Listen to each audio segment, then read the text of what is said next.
number 4, which is positions of rest. Since we're talking about getting locked in one position, well, humans now sit in a chair. And there's 2 issues with sitting in chairs. Not that I'm against chairs. I'm sitting in one right now. But there's 2 main issues. One is that you're sitting and you're not moving. That's the biggest issue. But 2 is you're sitting in the same position over and over and over again. In any position that you put your body in, you will adapt to at some point. So I'm sitting in hip flexion. I'm sitting in knee flexion. And so my hamstrings could get tight, or more commonly, my hip flexors can get tight. We hunch over because we're always doing a task. And so I can have some postural adaptations from hunching over. And so if I sit in this position over and over again, we shouldn't be surprised that we get kind of stuck there. So getting out of the chair and cycling through some different positions of rest, this is what indigenous tribes do.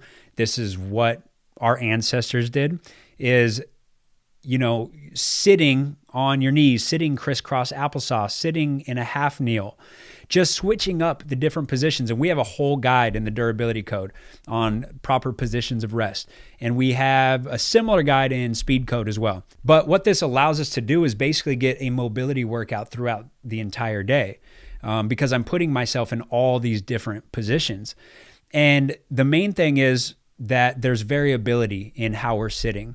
And so I might sit in a position that's actually stretching my quads and my hip flexors, and then I might go to crisscross applesauce, and now I'm stretching the piriformis.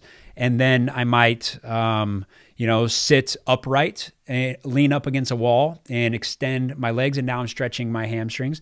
And so just throughout the day, you're making sure that you don't get glued or stuck in any one position. Now I always come back to sitting in a chair, but that's like a 15-minute thing. And then I'll sit on my knees for 15, and then I'll sit crisscross applesauce for 15. I got a Seiza chair off Amazon that adjusts up and down.